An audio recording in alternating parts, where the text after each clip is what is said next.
Sorpresa sta telefonata, troppo anni non me l'aspettavo. Questa voce cuore si è sciatata, si è ricordata che sapeva pure bene. Print'anni già mi sono vestita, stanno ancora piene di magazzini.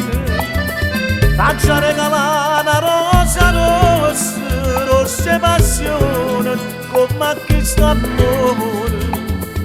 E chiamami e t'affo caffè, non guarderò l'esquadro te, a casa è sempre che parla, ma come faccio a mascordare? E chiamami e t'affo caffè, amare dolce come te, amare come la para, e dolce ma come da fare. Già sto tremando ma manco respiro, giù mi avvicino e giù sbatte sto cuore, non parlo bene fra poco sto affatto te.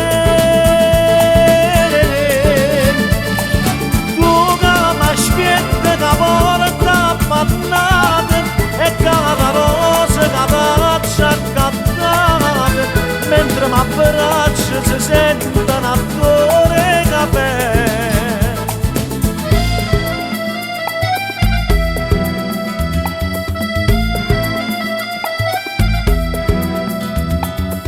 Questa lontananza ci ha portata, vindoliette troppo i minuti.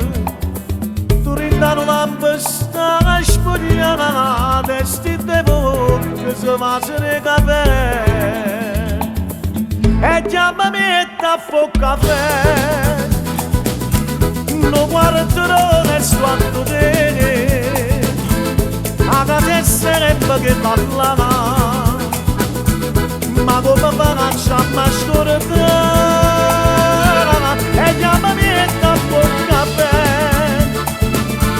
amare dolce come te.